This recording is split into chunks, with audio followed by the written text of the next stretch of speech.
Hello, good morning. Visible audible है?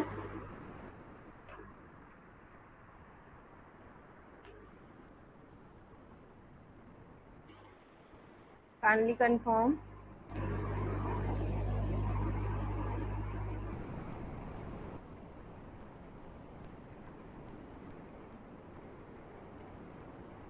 Yes ना both. चलो, आज हम लोग स्टार्ट करते हैं न्यू टॉपिक। ठीक है, तो मतलब ऐसे है कि ये सारा कंप्लीट करने के बाद मैं ओवरव्यू का भी एक लेक्चर दे दूंगी आपको।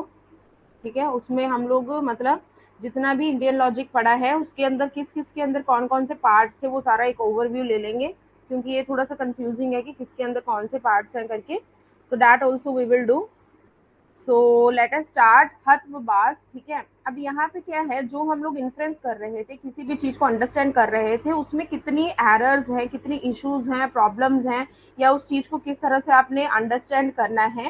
ठीक है, तो ये हमारे पास आता है हथवास। अब इसके अंदर भी फर्दर हमारे पास बहुत सारी लाइक कैटेगरीज वगैरह होंगी।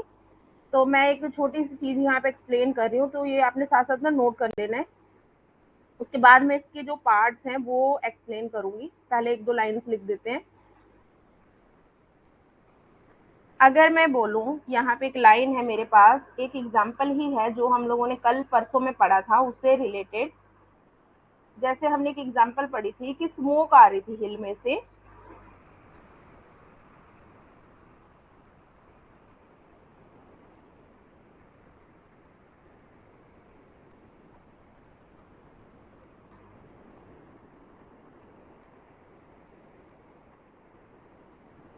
ठीक है, ये हमने पढ़ा था, 2-3 दिन से हम लोग इस लाइन को डिस्कस कर रहे हैं कि अगर हिल में से स्मोक आ रही है तो हम लोग ये गेस कर रहे हैं कि हिल के ऊपर, माउंटेन के ऊपर जो है वो आग लगी हुई है। ठीक है, तो यहाँ पे आपने याद रखना है कि ये जो स्मोक है वो क्या था, हमारे पास रीजन था, मैंने कल भी बताया था, रीजन था, है ना।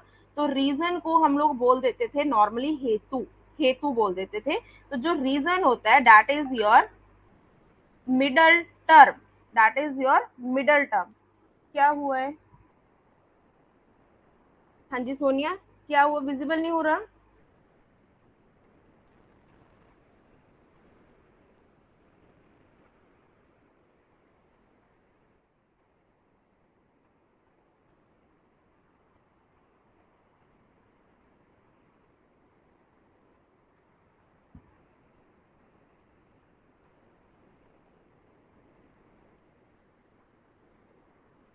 अभी विजिबल है आपको कि नहीं है? स्क्रीन विजिबल है या नहीं है? रिफ्रेश कर लो नहीं तो एक बार।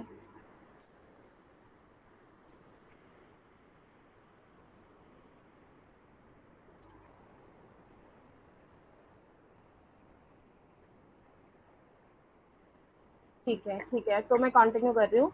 ऑलराइट, तो यहाँ पे हमारे पास एक एग्जांपल थी जो हम लोगों ने कल परसों में डिस्कस की थी कि स्मोक अगर हिल पे, अगर माउंटेन पे आपको स्मोक दिखाई दे रहा है तो आप ये कंक्लूड कर लेते हैं, ठीक है, ये बोल देते हैं एज अ रिजल्ट कि हो सकता है माउंटेन के ऊपर फायर होगा, इसीलिए वहां पे धुआं है। ठीक है, so this was your example जो हम लोग डिस्कस कर रहे थे। तो जो स्मोक था, जो मतलब धुआं आ रहा था वहां पे, that is your middle term, मतलब मैं इसको बोल देती हूँ रीजन। मिडल टर्म को क्या बोल देते हैं? रीजन। जिस रीजन से धुआं जो है, क्यों आ रहा था धुआं? आ रहा था फायर की वजह से धुआं आ रहा था। ठीक है, so that is your reason. और आप बोल देंगे हेतु, जो कि इसका अनदर नेम है। आपको पता है रीजन को हेतु बोला जाता है।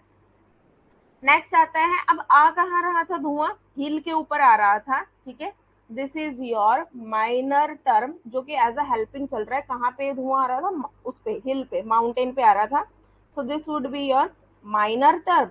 ठीक है, हिल को माइनर टर्म बोल दिया मैंने। अब मेजर बात क्या है? आग लगी थी, इसीलिए इतनी प्रॉब्लम्स क्रिएट हो रही है। So your fire, this would be your major term. ठीक है, जो फायर होगा वो क्या होगा? Major term. अब अनदर नेम आपको सबके पता है, मैंने बताए हुए हैं ऑलरेडी। जो मिडिल टर्म होता है वो क्या होता है आपका? हेतु। हाँ जी, माइनर टर्म को क्या बोलते हैं? यस, एंड मेजर टर्म को क्या बोलते हैं? बताइए, नेम बताइए।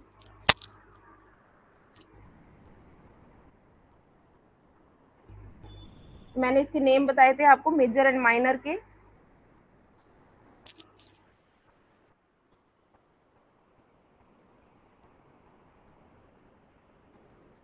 Yes, very good.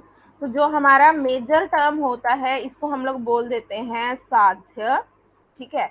और जो हमारे पास यहाँ पे माइनर टर्म होती है उसको हम लोग बोल देते हैं पक्ष, ठीक है, वेरी गुड। ये चीज क्लियर होगी। तो ये हमने आगे इसी एग्जाम्पल के बेसिस पे, ये इसकी 5-6 कैटेगरीज हैं, 5 कैटेगरी वो सारी पढ़नी है इसी एग्जाम्पल के बेसिस पे, तो इसीलिए मैंने एग्जाम्पल स्टार्टिंग में एक बार आपको बता दी है। एक दो चीजें और वो नोट भी कर लेना है आपने, ठीक है। किसमें, उस एग्जाम्पल में क्या है, माउंटेन वाले एग्जाम्पल में सेम माउंटेन वाली एग्जाम्पल ही आपसे वहां पे भी पूछी जाएगी, ठीक है। बहुत बार ये पीवाईक्यू में यही क्वेश्चन आता है, माउंटेन से ही वही लाइन बना करके उससे पूछा जाता है। तो अगर मैं यहाँ पे ऐसे अगर एक टेबल बनाऊं, सेम एग्जाम्पल को मैंने लिखा स्टेटमेंट, ये आप ऑलरेडी कर चुके हैं इस चीज को। एक आ गया मेरे पास रीजन, थर्ड होता है हमारे पास उदाहरण जिसको हम लोग बोल देते हैं एग्जाम्पल, चौथा होता है हमारे पास जब आप कंपैरिजन करते हो, रीअफर्मेशन करते हो, मल्टीपल चीजों को कंपेयर करके आप कंपैरिजन भी लिख सकते हैं। Then fifth is your, finally आप एक रिजल्ट बताते हो जिसे मैं कंक्लूजन भी बोल सकती हूँ, राइट। तो ये हमारे पास था, याद है ना, इन्फ्रेंस के हमारे पास किसी भी चीज को इन्फर करने के लिए हमारे पास ये पार्ट्स थे, ठीक है। किसी भी न्याय या किसी भी बात को पूरा कंप्लीट करने के लिए हमें ये 5 चीजें जो हैं चाहिए, वो भी सीक्वेंस में, तभी चलेगा, ये सीक्वेंस में चाहिए। तो मैं इनका अनदर नेम लिख सकती हूँ। हाँ जी, फुल फॉर्म आपको भी पता है, ठीक है, आपने कल भी बताया था, आपने बोला था प्रतिज्ञा। तो इसका एक और नाम भी है ठीक है, एक सेकेंड, हैंग हो गया ये।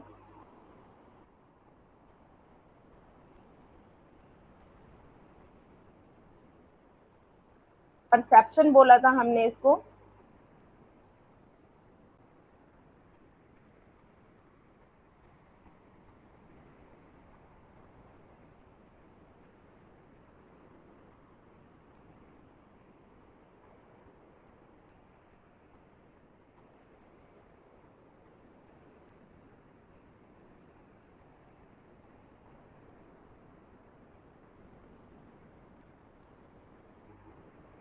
ठीक है, प्रतिज्ञा, प्रतिज्ञा, प्रपोजिशन, और क्या हो गया हमारे पास, premise.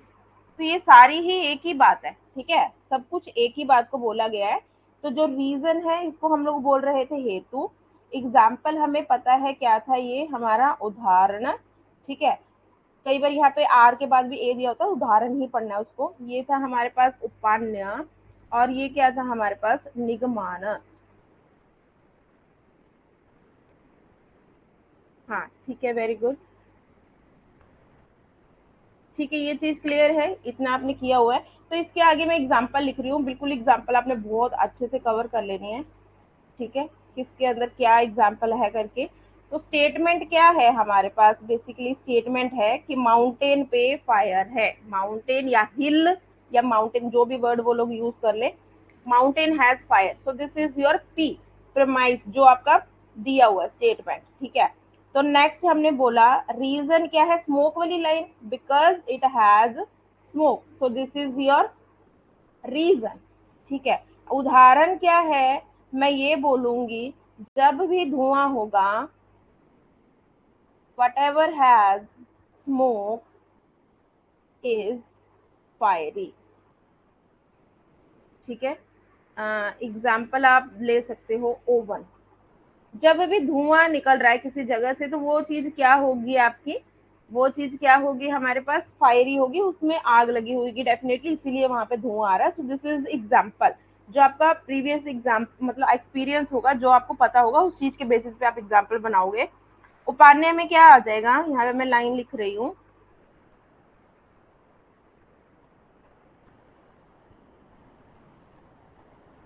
The mountain has smoke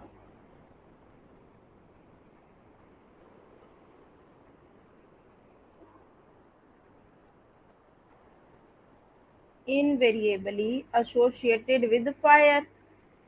अब रिलेशन होता है ना, कंपैरिजन, रीअफर्मेशन क्या होता है, उपान्य क्या होता है, कंपैरिजन करना। The mountain has smoke which is invariably associated with fire. अब यहाँ पे क्या है हमारे पास, हम रिलेशन निकाल रहे हैं चीजों के बीच में कंपेयर करने के लिए, और ये क्या बना हमारा, एक तरह से रिलेशन, ये डेफिनेशन थी हमारे पास, इनवेरिएबली जब दो चीजें रिलेटेड होती है वो व्याप्ति होती है, ठीक है। तो फाइनली हमने बेसिस पे क्या कंक्लूजन निकाला है, hence the mountain has fire. Finally जो माउंटेन है उस पे मैंने ये कंक्लूड कर लिया कि माउंटेन पे आग ही लगी होगी, इसीलिए धुआं वगैरह आ रहा था, ठीक है। So this is the complete table, आपको एज इट इज ये लर्न कर लेना है। आपको कोई भी लाइन वहां पे पूछ लेंगे और आपको स्टेप पूछ लेंगे ये किस स्टेप के अंदर है, ठीक है। Done. So this you have to note down in your notebook. अब नेक्स्ट चलते हैं, बेसिकली हमारा टॉपिक क्या है, वो बात कहता है इन इंडियन लॉजिक जो एरर होता है, जो फैलेसी होता है, उसको हम लोग क्या बोल देते हैं, हथवास। अब इंडियन लॉजिक की टर्म में हम लोग बात कर रहे हैं, ठीक है। कहता है द फैलेसी मीन्स दैट जो मिडल टर्म है वो अपेयर होती है एज अ रीजन, वो पता है हमें, ठीक है। जब जब रीजन वहां पे हो और इनवैलिड हो, ठीक है, but it is not a valid reason, और बात खत्म करने की कोशिश की जा रही है, जबकि मिडल टर्म का वहां पे कोई मतलब नहीं बन रहा, तो तब क्या है, वो हमारे पास फैलेसी है। कहता है वेस्टर्न लॉजिक फैलेसीज जो होती हैं वो फॉर्मल इन नेचर होती हैं। अब एक आपका ये मिडल टर्म्स वाले केसेस भी समझाने वाले हैं, वो भी लगेगा लेक्चर, या इवनिंग में मैं कंडक्ट कर लूंगी। ये लाइन होगी हमारी, वेस्टर्न लॉजिक फैलेसीज जो है वो हमेशा फॉर्मल इन नेचर होती हैं। इनफॉर्मल वाली हमने पढ़ ली है, बहुत सारी पढ़ी थी ना इनफॉर्मल वाली फैलेसीज, ठीक है। Fallacy of this, fallacy of that, ठीक है, 30 हमने पता नहीं 25-30 पढ़ी थी, वो फैलेसीज हमने कर ली हैं। चलो अब हम लोग चलते हैं फर्दर कि हमारे पास वी आर हैविंग 5 जो बेसिक कैरेक्टरिस्टिक्स हैं हथोबाज के। अभी एग्जांपल बिल्कुल क्लियर हो जाएगी आपको कैसे है। कहते हैं it must be present in minor term, ठीक है। माइनर टर्म को हम लोग एक और नाम दे रहे हैं, यहाँ पे आपको याद रखना है पक्ष धर्माता, ठीक है, पक्ष धर्माता, यहाँ पे एस भी होगा, मतलब ये ना वर्ड्स आपको याद रखने इस तरह से। कहता है smoke must be present in the हिल। अब यहाँ पे माइनर टर्म कौन सी है इस एग्जाम्पल में, yes what is the minor term, अभी मैंने बताया ये आपको, smoke must be present in the हिल। इस लाइन में माइनर टर्म कौन सी है, अभी हमने टेबल में भी उस पर डिस्कस किया था।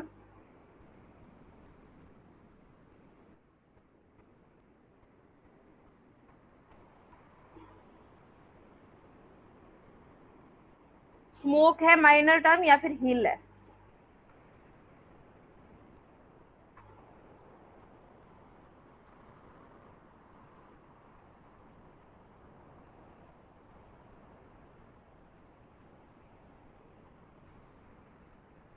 हिल था हमारे पास, ठीक है। स्मोक कहाँ पे प्रेजेंट है, हिल पे, तो ये क्या है हमारे पास, यहाँ पे कहता है माइनर टर्म होना जरूरी है। देन उसको क्या बोल रहे हैं आप लोग, पक्ष धर्माता। नेक्स्ट कहता है it must be in positive instance in which major term is present, ठीक है। वो एक पॉजिटिव टर्म होनी चाहिए जहां से मैं, मतलब अगर पॉजिटिव टर्म है जिससे मैं इन्फर कर रही हूँ, उसमें क्या होना चाहिए, कहता है in which the major term is present. अब हमें पता है मेजर टर्म कौन सा था यहाँ पे, जिस एग्जाम्पल कवर कर लेते हैं। Smoke must be present in kitchen where fire exist, yes इस लाइन में कौन सी है मेजर टर्म हमारे पास, मेजर टर्म के लिए भी वर्ड दिया हुआ है यहाँ पे, ये भी आपको लर्न करना है। इस लाइन में मेजर टर्म कौन सी है,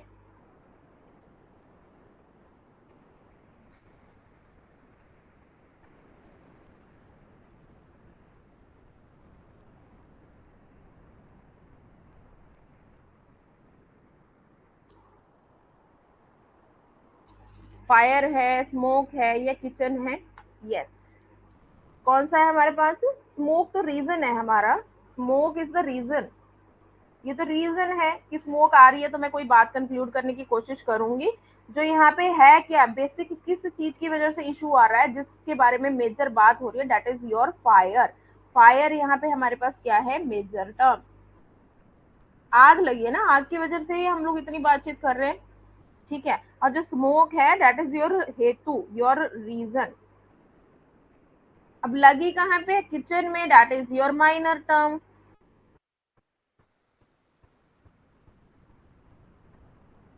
क्लियर हुआ यहाँ तक?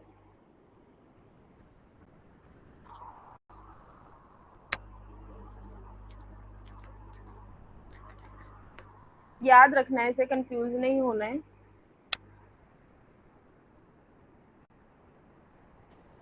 दोबारा दिखा देती हूँ ऊपर वाला मैं, ये एग्जाम्पल चेक करो, ये वाली। हाँ, ठीक है, ये एग्जाम्पल के बेसिस पे है। चलो नेक्स्ट चलते हैं अब हम लोग। कहता अगर पॉजिटिव में बात होगी तो अब हम लोग क्या बोल रहे हैं, टर्मिनोलॉजी को क्या बोल रहे हैं, सबका वथा, ठीक है, सबका स्तवा। और अगर नेगेटिव में आ जाता है, नेगेटिव में आप मेजर टर्म को, मेजर टर्म की बात करें और मेजर टर्म वहां पे एब्सेंट है, ठीक है, ये तो प्रेजेंट था, ये पॉजिटिव सेंटेंस था। अब again we are talking about the major term की मेजर टर्म जो है वो प्रेजेंट नहीं है, मतलब एब्सेंट है। तब हमारे पास क्या होगा, उसको भी एक टर्म दिया हुआ है, यहाँ से स से पॉजिटिव लेना है, बी से, बी मोस्टली वर्ड बी या फिर ए जो है वो हमेशा नेगेटिव के लिए ही लिया होगा हमने, ये याद रख लेना आप। या विपा, विपा करके, विपा का मतलब होता है उल्टा, ठीक है, विपरीत। ए दिया होगा कई बार, ए का भी क्या मतलब है हमारे पास, उल्टा, ठीक है, तो वर्ड के आगे ए या विपर नाम लिया होगा तो वो हमारे पास होगा नेगेटिव में। अब इसका एग्जाम्पल करते हैं। कहता smoke must be present in the lake, चलो ठीक है, लेक में smoke, oh sorry, smoke must be absent in the lake. अब देखो ये नेगेटिव इन्फ्लुएंस हो रही है, बात तो समझ आ रही है बट नेगेटिव सेंस में। कहता लेक में स्मोक नहीं होगी जहां पे फायर जो है एग्जिस्ट नहीं करती। अब भी हम लोग इन्फर कर रहे हैं but this is your negative terminology. Network problem आ रहा है, रिपीट करूं कुछ?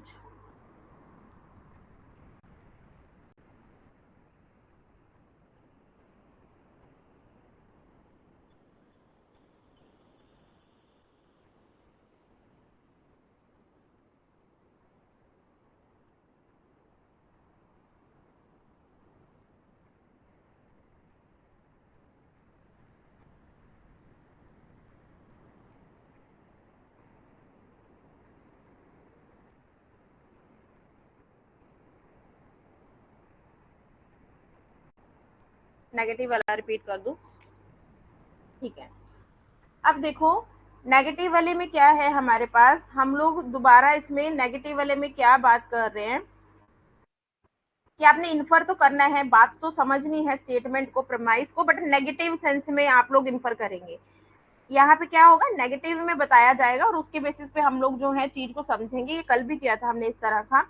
कहते हैं इसमें क्या होता है, मेजर टर्म तो होगा बट एब्सेंट की टर्म में आपको बताया जाएगा, ठीक है, एब्सेंट की टर्म में आपको बताया जाएगा।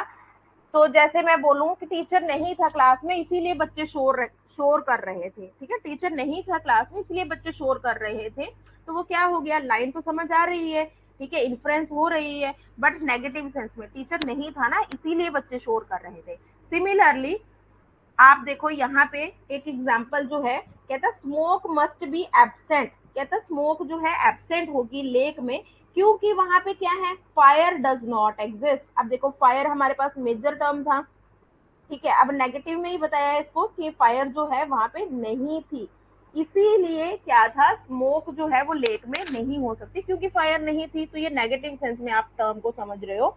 सो this is your called as, this is called as विपकसात्व, ठीक है, नाम रीड आउट सही से कर लेना, या ना वर्ड तो याद ही रखना है एटलीस्ट टिक करने के लिए वहां पे। तो मैंने ये बताया था कि जो विपरीत से विप वर्ड आता है या ए से शुरू होता है, ये मोस्टली नेगेटिव सेंस में जाते हैं, नेगेटिव में जाते हैं, ठीक है, तो आपको इस चीज का जो है वो ध्यान रखना है। अब क्लियर हो गया?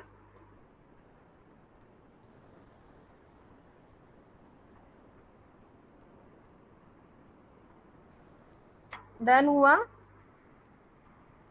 तो नेक्स्ट हमारे पास है अबधिता, ठीक है, हम लोगों ने एक लाइन रीड आउट करनी है, बधिता। हम ये जो है इसके बारे में रीड आउट करेंगे, बधिता क्या होता है। तो अब क्या है यहाँ पे अवैधता, मतलब उसका उल्टा चल रहा है। ठीक है, तो ये वाला मैं आपको बधिता करवाने के बाद यहाँ पे आऊंगी इसके पे, तो आपको ज्यादा अच्छे से क्लियर होगा। अब यहाँ पे क्या है, अविरुद्ध। अविरुद्ध, विरुद्ध का ऑपोजिट इन्होंने यहाँ पे बनाया हुआ है, विरुद्ध का ऑपोजिट बनाया हुआ है, दैट इज योर अविरुद्धा। तो पहले हम लोग विरुद्धा पढ़ के आएंगे, उसके बाद में अविरुद्धा आपको एक्सप्लेन करूंगी, तो ये आपको बिल्कुल अच्छे से क्लियर हो जाएगा। ठीक है, तो हम लोग नीचे चलते हैं, ये दो जो लाइंस हैं लास्ट वाली, ये हम लोग दोबारा रीड आउट करेंगे।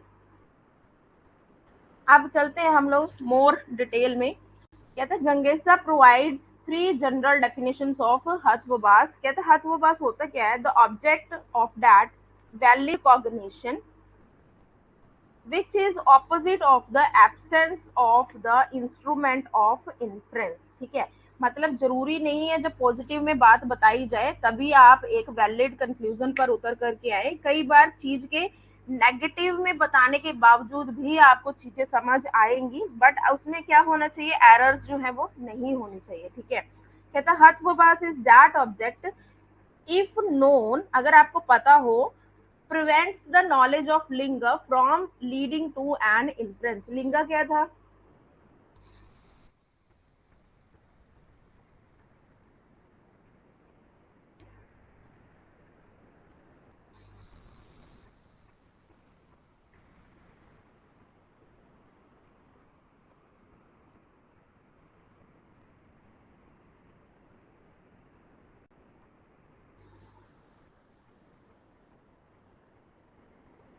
प्रॉबन क्या था। ठीक है, बिल्कुल।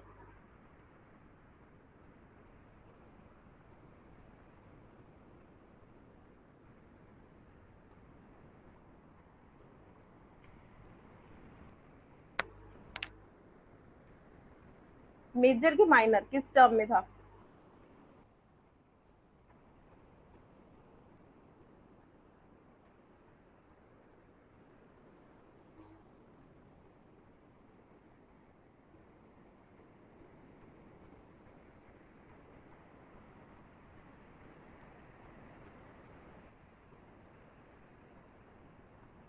Previous knowledge of sine mark. ठीक है, लिंगा देखो बेसिकली क्या होता है हमारे पास, ये हमारे पास होता है हेतु। ठीक है, जो रीजन हम लोग लेके जाते हैं, ठीक है, जिसके बेसिस पे कंक्लूजन करते हैं।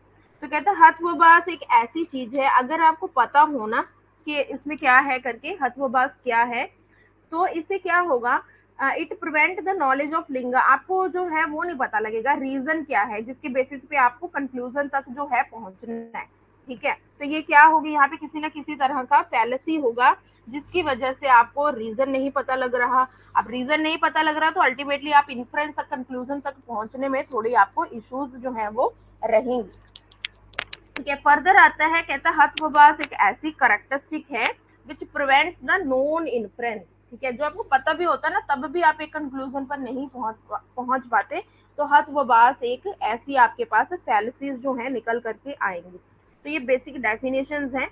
कहता अब कहते हैं कि हथवबास के अंडर मैं बात करूं तो there are kinds of fallacy, अलग अलग तरह के इश्यूज आते हैं। तो ये आपको बिल्कुल लर्न करने हैं। पहली बात तो कि ये 5 होते हैं इसके अंडर करके, स्वाभिचारा, विरुद्ध, सत्प्रतीक्ष, ठीक है, असिदा, बद्धिता। ये इसकी स्पेलिंग,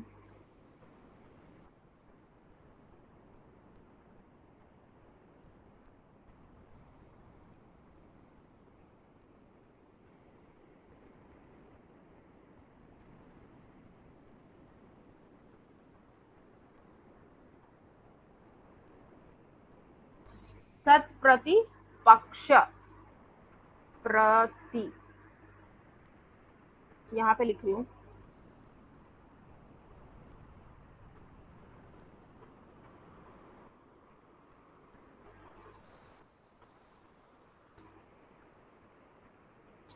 ये सत प्रतिपक्ष, असिधा एंड बदिता, ये लर्न कर लिया आपने नेम्स। नेम्स लर्न कर लेना। हथवबास के अंडर आपके पास ये 5 तरह की फैलिसीज है, लर्न कर लो इसको। एक बार मैं स्लाइड चेंज कर रही हूँ, मुझे लिख करके दिखाना पांचों टाइप्स।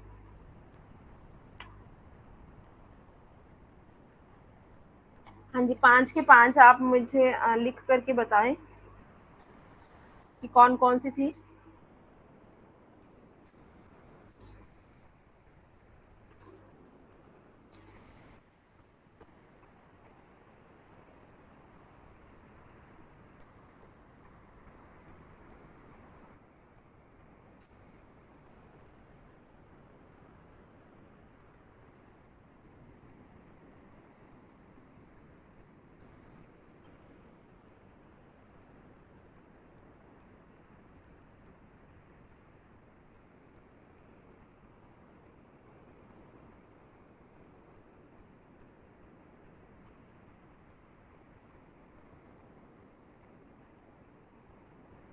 हाँ ठीक है। स्वाभिचारा, विरुद्ध, सतप्रतीक्ष, असिदा एंड बधिका। Yes, very good. 5 कैटेगरीज थी, दोबारा डिस्प्ले में लेके आ रही हूँ। तो ये हमारे पास 5 कैटेगरीज थी। अब एक एक करके डिस्कस करते हैं। तो सबसे पहले जो first one, it was your स्वाभिचारा। अब यहाँ पे ना आपको ये जो अनदर नेम है ये बिल्कुल लर्न करना है, you have to learn this. स्वाभिचारा का मतलब क्या है कि जो मिडल टर्म तो होती है बट वो क्या है, वो ढंग से नहीं दी हुई है इन्होंने। ठीक है, मिडल टर्म है, प्रेजेंट है, बट वो सही नहीं है, वैलिड नहीं दी हुई। ठीक है, तो इसको बोला जाता है फैलेसी ऑफ इरेगुलर टर्म। अब हम देखते हैं भी कैसे इरेगुलर है ये। कहता है मिडल टर्म तो प्रेजेंट है, ये थोड़ा सा जूम कर रही हूँ मैं। कहता है मिडल टर्म में be irregularly related to major term. Relate तो कर रही है, ठीक है, according to rules, but irregular है, एग्जैक्टली उससे रिलेट नहीं कर रही, मतलब बात नहीं बनी लॉजिकली।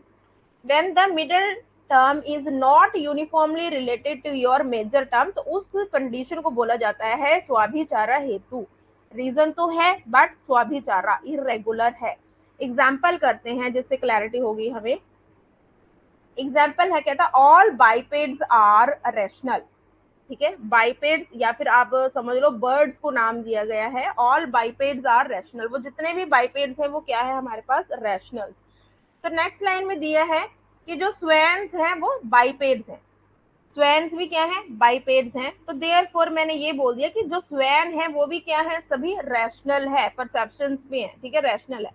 तो जो मैंने कंक्लूजन निकाला है ये वैलिड नहीं है, लॉजिकली ट्रू नहीं है। तो ये मैंने इन्फर क्यों किया था, क्योंकि मुझे लाइंस ऐसी दी थी यहाँ पे कि अगर ऑल बाइपेड्स रैशनल हैं, ठीक है, अब ये मिडल टर्म हो गया हमारा, बाइपेड बाइपेड कट गया। हाँ जी, इसमें मुझे बताओगे, आपको याद है मेजर टर्म कैसे निकालनी होती है, मिडल टर्म कैसे, याद है आपको? ये हमने डिस्कस किया है, कंक्लूजन के बेसिस पे निकालना होता है। एंड माइनर टर्म कौन सी है इसमें,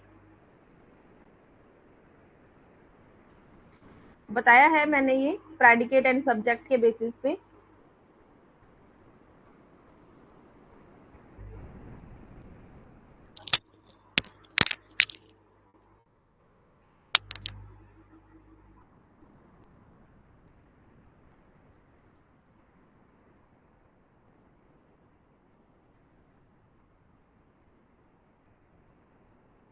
या मैं बता दूं एक बार?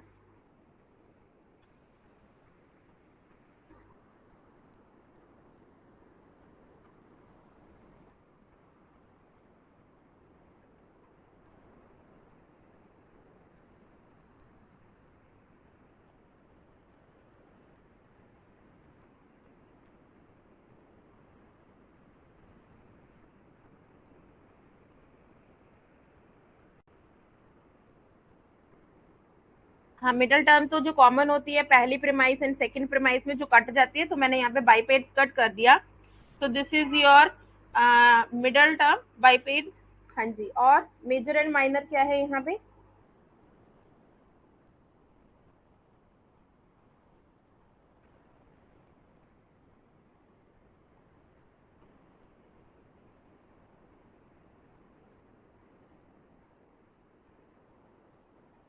सही किया है आपने, भूल गए आप, देखो कैसे था हमारे पास, भूल गए सोनिया आप।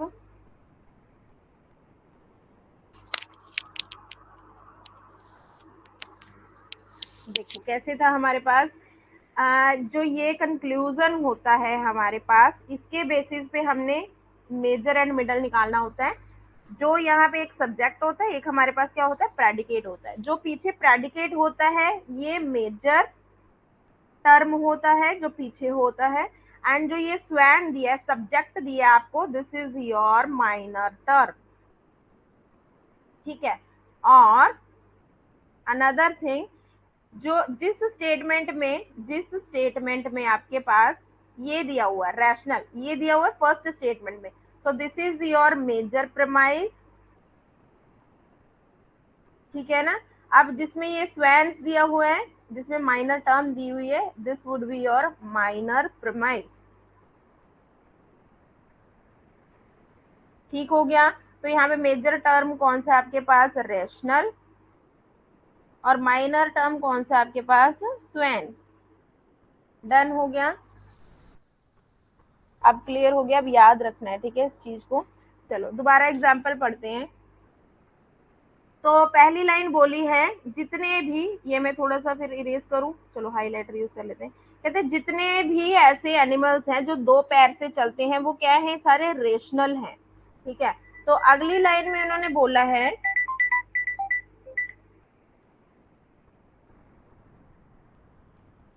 जस्ट अ सेकेंड,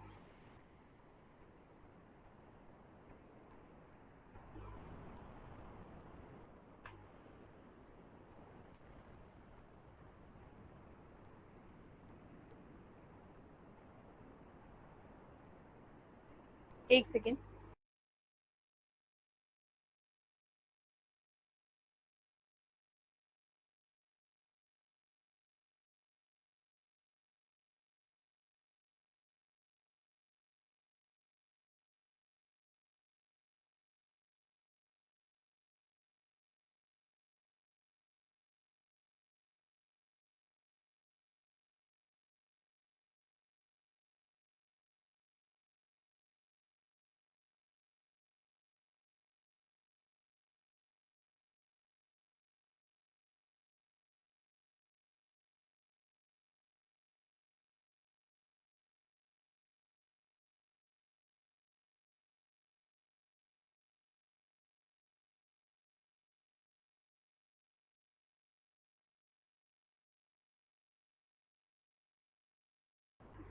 चलिए, सॉरी, चलिए नेक्स्ट कंटिन्यू करते हैं आगे। क्या हम लोग ये डिस्कस कर रहे थे कि एग्जाम्पल कैसे, इरेगुलर मिडल कैसे है ना, इरेगुलर मिडल कैसे है इस पर्टिकुलर एग्जाम्पल में। तो यहाँ पे ये था कि जितने भी एनिमल्स ऐसे हैं जो बाइपेड्स हैं, ठीक है, जो दो पैरों से चलते हैं, वो क्या है, सारे रेशनल हैं, मतलब लॉजिक्स वगैरह वो कर सकते हैं करके। तो नेक्स्ट लाइन में कहा गया है कि जो स्वैन्स हैं वो भी बाइपेड्स हैं, उनके भी दो पैर हैं, वो भी दो पैर से चलते हैं। तो इसका मतलब ये है कि जितनी की जितनी स्वैन है ना, वो सारी की सारी क्या है, रेशनल है। तो यहाँ पे ये लॉजिकली बात बिल्कुल गलत हो जाती है कि स्वैन्स भी रैशनल हों करके। ठीक है। मतलब ये लॉजिकली ट्रू नहीं है स्टेटमेंट। कैसे पढ़ते हैं, कहता है जो मिडल टर्म यहाँ पे क्या है, बाइपेड है। ये तो मुझे बात समझ आ गई, जो दोनों लाइनों में है और वो जो कट हो सकता है। कहता है वो यूनिफॉर्मली रिलेटेड नहीं है मेजर टर्म रेशनल के साथ। इस एग्जाम्पल में जब जो आप ये कंक्लूड कर रहे हो ना कि जितनी जितनी स्वैन है वो सारी रेशनल है, ये ट्रू नहीं है ये बात करके। ठीक है। ऐसी भी हो सकती है स्वैन जो रेशनल ना हो। ये बात ठीक है कि दो पैर पे चलने वाले एनिमल्स हैं, बट सबको आप रेशनल बोलो, इंटेलिजेंट बोलो, तो ये बात ट्रू नहीं है। ठीक है। वो नॉन रैशनल भी हो सकती हैं। ठीक है। इन दिस एग्जाम्पल कहते हैं जो मिडल टर्म है आपका बाइपेड्स, वो क्या हो सकती है, यहाँ पे जो स्वैन्स की बात हो रही है वो रेशनल भी हो सकती है एंड नॉन रेशनल भी हो सकती है। तो यहाँ पे जो आपने बाइपेड वर्ड यूज किया है, ये लॉजिकली गलत वर्ड जो है वो यूज कर लिया दोनों चीजों को एक्सप्लेन करने के लिए, कि जो बाइपेड्स हैं वो हमेशा क्या हो जाएंगी आपके पास, रेशनल होंगी। कहते हैं वो रेशनल इरेशनल जरूर हो सकते हैं, तो स्वैन्स जो है वो इरेशनल भी हो सकती हैं। तो यहाँ पे जो हेतु है वो सही बात नहीं बना रहा। तो मैं ये बोल देती हूँ ये खराब है, दिस इज योर डिफेक्टिव हेतु। ठीक है। या फिर आप बोल सकते हो इरेगुलर मिडल टर्म, जैसे मर्जी आप लोग रिप्रेजेंट कर लो, इरेगुलर मिडल टर्म बोल दो इसको। ठीक है। So this is the reason over here कि ये इरेगुलर क्यों है। डन है ये स्वाभिचारा, fallacy of irregular middle. Clear हुआ। आपको ना लॉजिकली पता लग जाएगा जब क्वेश्चन आएगा आपको, या फिर आपको ये लाइंस वगैरह दी गई होंगी तो उसके बेसिस पे आपको जो है वो एक्सप्लेन करना होगा कि स्वाभिचारा कैसे है करके। देखो नेक्स्ट अगर मैं बात करूं, विरुद्ध क्या होता है? विरुद्ध, विरुद्ध मतलब मतलब ऑपोजिट सा कुछ है ना, विरुद्ध मतलब इसका नाम हो गया हमारे पास कॉन्ट्राडिक्टरी मिडल, कॉन्ट्राडिक्टरी मिडल। अभी यहाँ पे कैसे समझना है आपको, एक तो अल्टरनेटिव नेम जो है वो याद रखना है। कहता इट इज दैट हेतु which do offer to establish the existence of साध्य actually establish the non existence of साध्य। मतलब एक ऐसी चीज को बताने की कोशिश कर रहे हो जो हाँ में भी बोल रहे हो ना में भी बोल रहे हो, तो हम क्या सोचे फिर उसका? ठीक है, भी हाँ में सोचे कि ना में सोचे, तो ये बात यहाँ पे आपको अंडरस्टैंड करनी है। एग्जाम्पल है, एग्जाम्पल पढ़ लेते फिर क्लियर क्लियर हो जाएगा। कहता साउंड जो है वो इटर्नल है, मतलब जो आवाज है, जो साउंड है वो इटर्नल है, ऑटोमेटिकली प्रोड्यूस होने वाली एक चीज है। ठीक है, ऑटोमेटिकली होने वाली चीज है ये। ठीक है, इसको हम नहीं प्रोड्यूस कर रहे, तो इस लाइन का मतलब ये हुआ इटर्नल है। ठीक है, नेचुरल है। नेक्स्ट लाइन में आप बोल रहे हो बिकॉज इट इज प्रोड्यूस्ड, क्योंकि ये प्रोड्यूस की जा रही है। अभी आप पहली लाइन में बोल रहे थे कि हम इसको प्रोड्यूस नहीं करते, ये ऑटोमेटिकली प्रोड्यूस होती है, ये हर जगह पे प्रेजेंट है, इटर्नल है ये। ठीक है, नेचुरल है। तो इस लाइन में क्या हो गया, बात गलत हो गई हमारे पास। पहले बोल रहे हो भी इटर्नल है, फिर बोल रहे हो बिकॉज इट इज प्रोड्यूस्ड, तो आप जो रीजन दे रहे हो यहाँ पे ये तो गलत है फिर। ठीक है, आपने बोला साउंड इज इटर्नल, ये पहली लाइन है, ये नेचुरल है। अगली लाइन में बोल रहे हो आप, रीजन ये दे रहे हो बिकॉज इट इज प्रोड्यूस, ये तो बात गलत हो गई फिर। आप बिल्कुल ऑपोजिट बात कर रहे हो, यहाँ पे बोल रहे हो टर्नल है, यहाँ पे बोल रहे हो प्रोड्यूस है, और ये रीजन दे रहे हो आप क्योंकि ये प्रोड्यूस है करके। So here it is contradictory, दोनों बात आपस में कॉन्ट्राडिक्ट कर रही हैं, बात नहीं बनी। सो दिस इज योर विरुद्ध और द कॉन्ट्राडिक्टरी मिडल। ये क्लियर हुआ?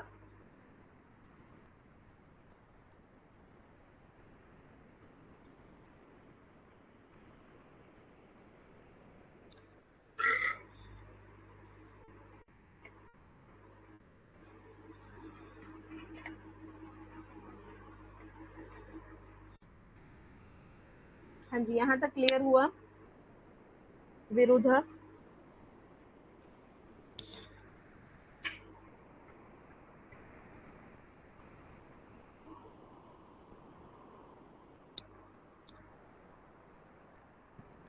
क्लियर है ना? चलिए नेक्स्ट चलते हैं हम लोग।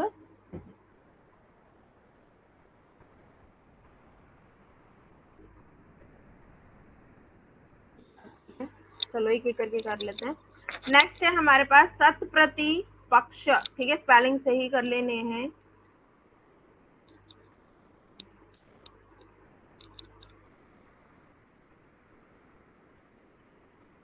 इसको हम लोग क्या बोल रहे हैं, अनदर नेम इसका क्या दिया है, द इन्फ्रेंशली कॉन्ट्राडिक्टिंग मिडल प्रकारनासम। ठीक है, काउंटर बैलेंस ऑपोजिंग रीजन, ये इतने नाम है। अब इतने नाम आपको बिल्कुल याद करने पड़ेंगे, no no option, no other option.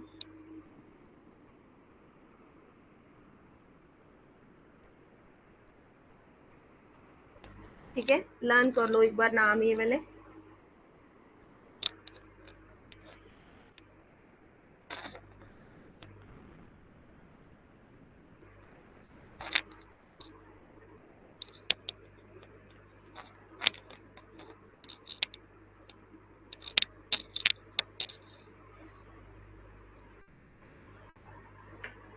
अब देखो इसमें क्या है, जो हमने पिछला पढ़ा था, विरुद्ध पढ़ा था, ये बिल्कुल इसके जैसा ही है, विरुद्ध के जैसा ही है। विरुद्ध में क्या होता था, एक ही लाइन में कॉन्ट्राडिक्ट हो रहा था। ठीक है, दोनों बात एक ही में बोला था।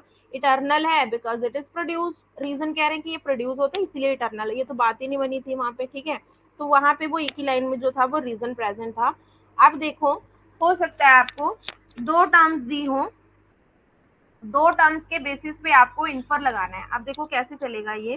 कहता है व्हेन अ हेतु विच इज एडवांस्ड टू, एक रीजन है जिसके बेसिस पे आप जो है इन्फर कर रहे हैं। ठीक है, आपने क्या करना है, एक पर्टिकुलर साध्य मेजर टर्म को जो है वो समझना है। कहता समझते समझते हमें पता लगा कि ये वैलिडली कॉन्ट्राडिक्ट कर रही है दूसरे रीजन के साथ, जिसमें मेजर टर्म एग्जिस्ट नहीं करती, एक में एग्जिस्ट कर रही है, एक में एग्जिस्ट नहीं कर रही, ठीक है।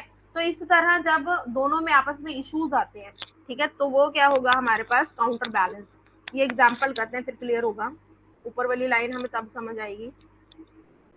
कहता साउंड इटर्नल है, पहला दिया हुआ है सेंटेंस। साउंड जो है वो इटर्नल है, वो हर जगह प्रेजेंट है, ओमनी है, ठीक है, नेचुरल है, क्योंकि वो इट इज ऑडिबल, ठीक है, एक बात बोली उन्होंने। कहता दूसरी एक और बात बोली है उन्होंने, इज वैलिडली कॉन्ट्राडिक्ट कर रही है, एक और इन्फ्रेंस दूसरे सेंटेंस के साथ ये कॉन्ट्राडिक्ट कर रही है। कैसे? दूसरे में कहते हैं कि साउंड जो है वो नॉन इटर्नल है क्योंकि it is produced like a port, फिर ये तो बात गलत होगी। पहले आप बोल रहे हो इटर्नल है क्योंकि ये ऑडिबल है, ठीक है, यहाँ पे रीजन क्या दिया था कि ये ऑडिबल है। आप दूसरे वाले में कह रहे हो साउंड नॉन इटर्नल है, ये आप कंक्लूड कर रहे हो क्योंकि कहते हैं ये भी एक पॉट की तरह आप खुद से प्रोड्यूस कर रहे हो, ठीक है, पॉट की तरह खुद से प्रोड्यूस कर रहे हो। तो यहाँ पे क्या हो गया, ये जो प्रोड्यूस्ड है इसमें ऑडिबल जो है ये रीजन दे रहे हो आप, और इसमें क्या रीजन दे रहे हो, प्रोड्यूस्ड वाला रीजन दे रहे हो, तो ये तो दोनों आपस में कॉन्ट्राडिक्ट कर रहे हैं। जो इसमें रीजन दिया है आपने हेतु ये, और जो इसमें रीजन दिया है आपने हेतु ये दोनों बात आपस में ऑपोजिट चल रही है। ये यहाँ पे इटर्नल को दर्शा रहा है, ये यहाँ पे नॉन इटर्नल को दर्शा रहा है। तो ये काउंटर बैलेंस होगी, बात नहीं बनी, फिर यहाँ पे बैलेंस नहीं हो पाया। So middle term in the first inference that is Audible, ये कॉन्ट्राडिक्ट कर रहा है दूसरे मिडल टर्म के साथ जो दूसरी लाइन में दिया है दैट इज प्रोड्यूस, क्योंकि यहाँ पे मीनिंग ही चेंज हो रहा है पूरा। यहाँ पे फर्स्ट सेंटेंस में मीनिंग चेंज हो रहा है, दूसरे सेंटेंस में मीनिंग चेंज हो रहा है इन रीजंस की वजह से। सो this is your this third category सत्य प्रतीक्षा। ये क्लियर हुआ? वहां पे एक ही लाइन पे आपको दिया गया था।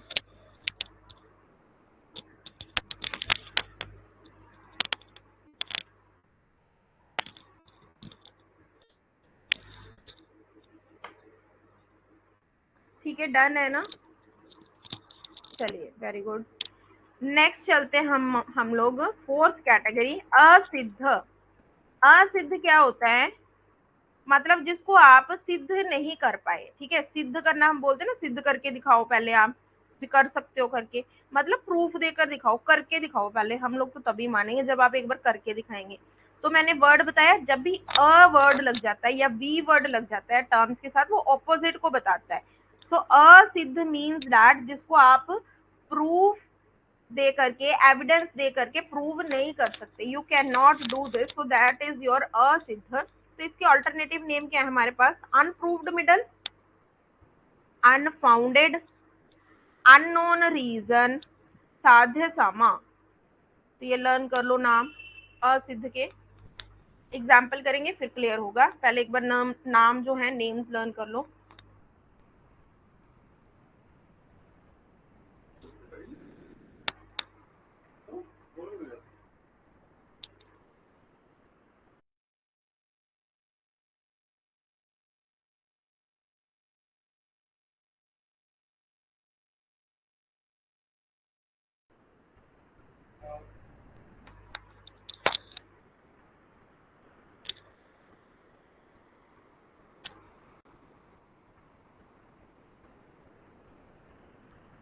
ठीक है, डन। ठीक है, अब नेम के बाद हम लोग आते हैं आगे नीचे।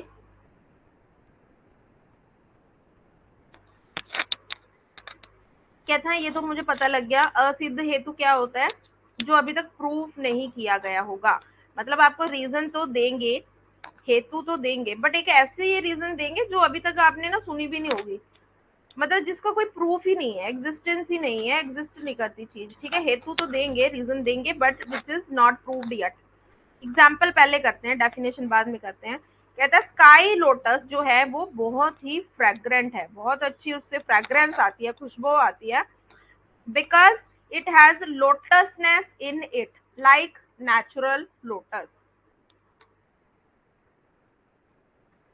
अब कहता है कि स्काई लोटस जो है वो बहुत ज्यादा फ्रेग्रेंस देती है क्योंकि ये बाकी लोटस की तरह एक नेचुरल लोटस की तरह ही है। अब देखो, जो ये स्काई लोटस है इसके बारे में तो मैंने कभी सुना नहीं कि स्काई लोटस भी कोई होता है करके, ठीक है, क्योंकि इसके पीछे लोटस वर्ड लगा हुआ था, तो हमने ये इमेजिन कर लिया कि हो सकता है ये क्या होगा, लोटस जैसा ही होगा। तो यहाँ पे वो तो मुझे पता लग गया कि लोटस के जैसा है, यहाँ पे दिया भी हुआ है, क्योंकि because it has lotusness in it like a natural lotus. ठीक है, बट मुझे क्या पता अब स्काई लोटस होता है नहीं होता है, एक्चुअल में हमें नहीं पता, we are not sure about this thing.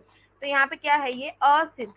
ठीक है, आपने रीजन दिया, कंप्लीट कर दिया सेंटेंस, मुझे समझ भी आ गया, बट स्काई लोटस फ्रेग्रेंट होता है कि नहीं होता मुझे नहीं पता। ठीक है, क्योंकि हमने कभी इसको नेचुरली देखा नहीं है कि ये भी उगता है कहीं स्काई लोटस नाम से कुछ। तो कहते हैं यहाँ पे the middle term of the argument is yet to be proved, अभी प्रूव नहीं हुआ है, because we are to establish the existence of sky lotus, क्योंकि हमें नहीं पता इसकी एग्जिस्टेंस है कि नहीं है या कहाँ पे है, we are not sure about this thing. ठीक है, तो ये क्या है, एक सिंपल अजम्पशन है, एक गेस दी गई है जो कि अभी अनप्रूव्ड है, अनप्रूव्ड अजम्पशन है ये।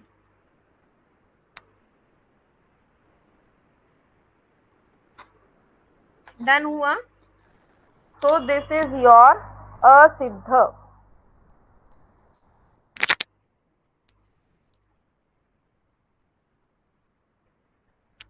ठीक है, लोटसनेस बता तो दिया उन्होंने, लोटसनेस रीजन है, बट अभी जो एग्जांपल दिए इन्फर कर रहे हैं उसका कोई सच है नहीं हमारे पास। सो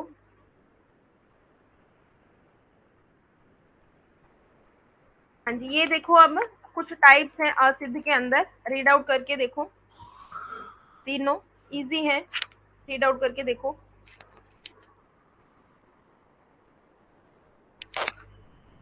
नाम से याद रखना है।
डन हो गया, वेरी गुड, चलो एक बार फिर भी कर लेते हैं। तो ये नाम दिए हुए हैं, एक दिया हुआ है ए से, असर्य सिद्ध। ठीक है, तो यहाँ पे क्या है, रीजन जो है, that reason whose subject is unknown, yes, about the, जैसे स्काई लोटस है। ठीक है, अब ये जो सब्जेक्ट है अननोन है, मुझे नहीं पता स्काई लोटस सच में है कि नहीं है। ठीक है, लाइन तो आपने कंप्लीट कर दी कि ये फ्रेग्रेंट है क्योंकि ये लोटस की तरह होता है करके, जैसे कि वो पॉन्ड में उगता है ऐसे ये भी पॉन्ड में उगता है, बट ये है कि नहीं हमें नहीं पता।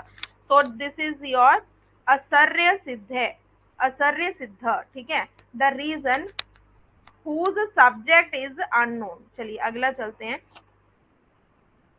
सर्वप्रसिद्ध, सर्वप्रसिद्ध। अब इसमें क्या है हमारे पास, कहता है that reason whose form is not to exist in the subject। ठीक है, ऐसा रीजन जिसका फॉर्म जो है एग्जिस्ट ही नहीं कर रहा सब्जेक्ट में। जैसे कहते हैं साउंड जो है वो ट्रांजिटरी है, ठीक है, because it is visible like port. तो यहाँ पे क्या है, विजिबिलिटी एक रीजन दी गई है क्योंकि वो विजिबल है पोर्ट की तरह, इसलिए ये क्या है, ट्रांजिटरी है। But that is entirely unknown कि जो साउंड है वो दिख भी सकती है। क्या साउंड दिख सकती है? नहीं। आप यहाँ पे कुछ भी बात बोल दो, बट आप अगर ये बोलो किसी की चीज के साथ कंपेयर करके कि हाँ साउंड को आप देख सकते हो, तो ये तो बिल्कुल गलत बात हो गई, जो एग्जिस्ट ही नहीं करती दुनिया में कि साउंड को आप देख भी सकते हो करके, ठीक है। तो यहाँ पे ट्रांजिटरी बोल दो, कोई भी वर्ड बोल दो, ट्रांसपेरेंट है, ट्रांजिटरी है, कोई भी वर्ड बोल दो, ये तब तक आप सिद्ध नहीं कर पाओगे, ये गलत मानी जाएगी जब तक आपका रीजन जो है वो वैलिड नहीं दिया जा रहा आपको, ठीक है। तो यहाँ पे क्या है, ये सब्जेक्ट के दिख जाएगा साउंड, तो वो दिख नहीं सकता भाई कभी भी। नेक्स्ट है व्याप व्याप्या व्याप्यात सिद्ध, ठीक है, रीड आउट कर लेना भी क्या है ये व्याप्यात व सिद्ध, that reason which has its invariable concomitants, वही व्याप्ति, the relation between the two things, ठीक है, invariable concomitants with major term is unfounded. आप मेजर टर्म के साथ कनेक्ट ही नहीं कर पा रहे, ऐसा रीजन दे रहे हो जो मेजर टर्म के साथ बिल्कुल प्रॉपरली कनेक्ट नहीं कर पा रही है उसको एक्सप्लेन करने के लिए, ठीक है, इन्फर करने के लिए। So that would be your this third term, right. Next आता है हमारे पास एक, लास्ट आ जाता है हमारे पास बद्धिता। अब बद्धिता क्या होता है हमारे पास, बद्धिता कहता है हेतु और, अब नाम याद कर लो, नॉन इन्फ्रेंशियली कॉन्ट्राडिक्टेड मिडल, कालत्याय प्रसिद्धता, स्टल्टिफाइड, बिलेटेड रीजन, फलाटिटा, मिस टाइम, ठीक है। अब कुछ कुछ समझ आ रहा है हमें सिर्फ इस डेफिनेशन से कि प्रॉपर जगह पे या प्रॉपर टाइम पे नहीं लगा होगा करके कुछ।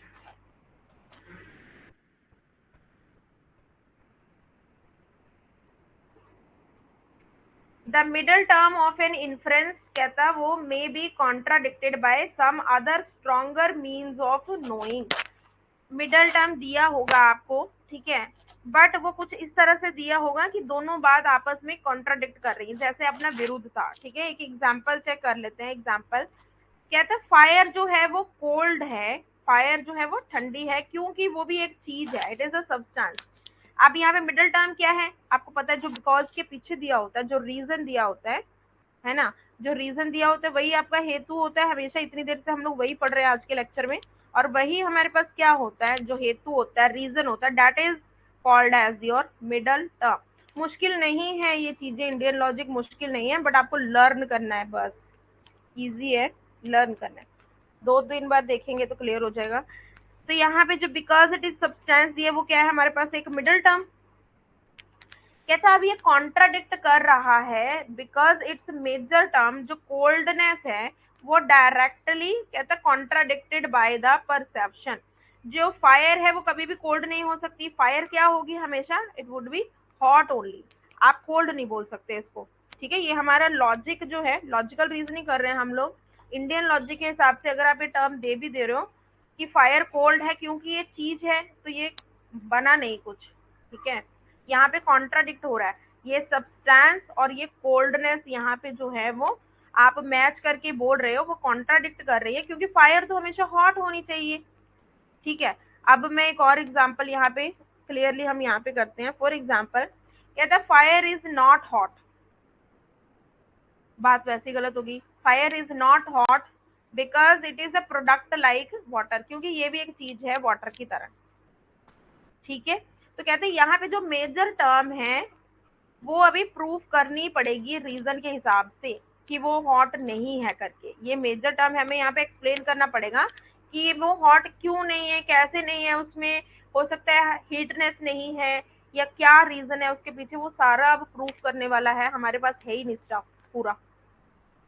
बीइंग अ प्रोडक्ट है या एब्सेंस ऑफ हीट है, कहता बट जो भी आप एक्सप्लेन कर दो ठीक है, बट इट इज ऑपोजिट, ये क्या है, ऑपोजिट है प्रेजेंस ऑफ हीट के अकॉर्डिंग, तो ये रीजन है यहाँ पे कि आप उल्टा बोलने की कोशिश कर रहे हैं, चीज को एक्सप्लेन आप उल्टी तरह से कर रहे हैं। ठीक है, फायर जो है वो कभी भी क्या होगी, कोल्ड नहीं होगी। अब आप इसको जस्टिफाई जैसे मर्जी कर लो, ये है वो है करके, आपस में इनका कोई मैच नहीं है।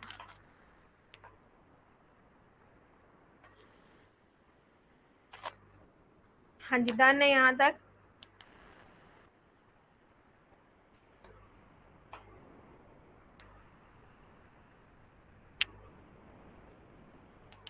ठीक हो गया। तो अब यहाँ पे बस ये आपने ये फोकस करना है कि ये कोशिश कर रहे हैं कि आपको बहुत ज्यादा स्ट्रॉन्ग रीजन दें ताकि आप मान जाओ, बट आप मान तब भी नहीं रहे हो।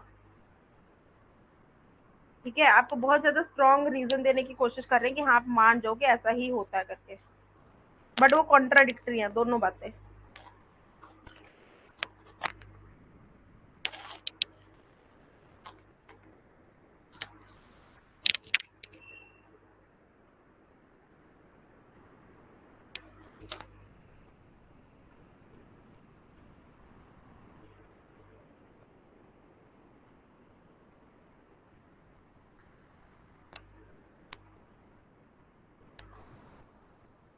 ठीक है, अब लास्ट लाइन में इन्होंने ना ये बोला हुआ है, ये लास्ट लाइन में देख लीजिए, तो यहाँ पे ये बोला हुआ है, कहते जो सब्जेक्ट है,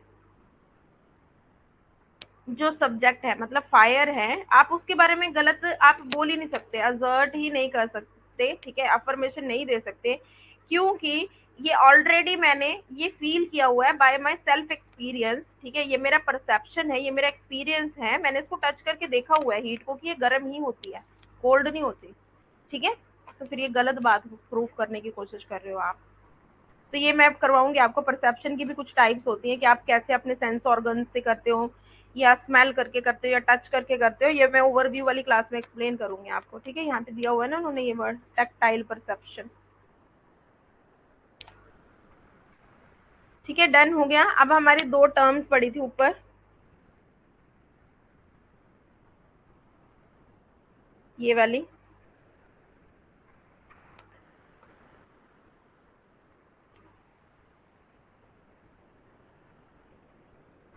अब देखो,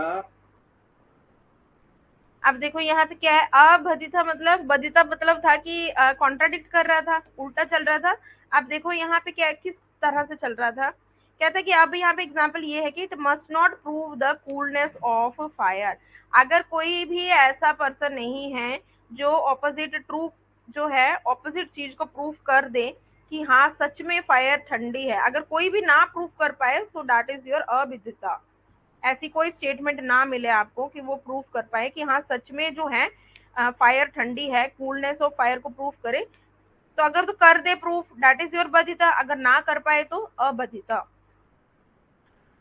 अब विरुद्ध क्या था, विरुद्ध के अंदर हमने एग्जाम्पल की थी। ठीक है, एक ही लाइन में जो प्रूफ हो रहा था हमारे पास। हाँ जी, विरुद्ध वाले में कौन सी एग्जाम्पल थी हमारे पास, साउंड इज इटर्नल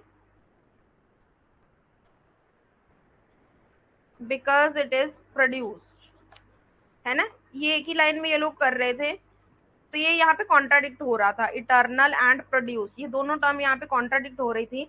अगर कोई भी ऐसी स्टेटमेंट ना मिले आपको जो कॉन्ट्राडिक्ट कर पाए, तो वो क्या है हमारे पास, अविरुद्ध।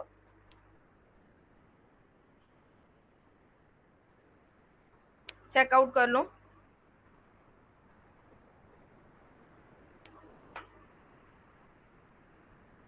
हाँ, ठीक है, अब ये वाला चेक कर लो, अविरुद्ध। यहाँ पे क्या है, कॉन्ट्राडिक्टिंग रीजन जो है वो एब्सेंट है। ठीक है, तो वो क्या हो जाएगा आपका अविरुद्ध, उससे उल्टा चलना है बस। अगर कॉन्ट्राडिक्टिंग रीजंस होंगे स्टेटमेंट में तो वो विरुद्ध हो गया, अगर कॉन्ट्राडिक्टिंग स्टेटमेंट्स नहीं है, रीजंस नहीं है कॉन्ट्राडिक्टिंग, उसकी एब्सेंस है, तो वो हमारे पास अविरुद्ध हो गया।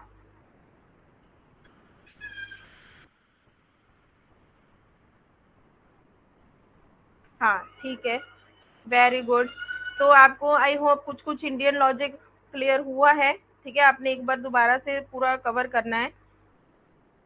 एक ओवरव्यू जरूर इम्पोर्टेंट है, क्योंकि हमने बहुत कुछ पढ़ लिया इसके अंदर, तो किसके अंदर कौन से पार्ट्स थे वो हमने एक बार जो है वो ओवरव्यू देना है। मैं आपको ये इन्फॉर्म करूंगी शेड्यूल करके। कि वो ओवरव्यू वाला लेक्चर कब करना है हमने। अब इसके बाद हमारे पास 2 टॉपिक्स पड़े हैं। एक तो छोटा सा टॉपिक पड़ा है, एक मिडल टर्म के बारे में आपको करवाना है, एग्जिस्टेंस ऑफ मिडल टर्म या फिर कॉन्ट्राडिक्टिंग मिडल टर्म। ठीक है, इसमें आधा लेक्चर लगेगा। एक आपका पड़ा रह गया अब सिलोगिज्म, ये कल के दिन आई होप हो जाएगा, और ये ओवरव्यू वाला होपफुली आज ही कंडक्ट कर लेंगे। तो ये आपका लॉजिकल रीजनिंग ऑलमोस्ट कंप्लीट हो जाएगा। जो एनकोडिंग डिकोडिंग वगैरह होगा वो हम मैथ में भी कर सकते हैं। ठीक है, वो इजी पार्ट है, कोडिंग डिकोडिंग नंबर सीरीज वगैरह वो हम मैथ में भी कर लेंगे। राइट, चलिए, थैंक यू सो मच।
क्या करूँगा मम्मी ने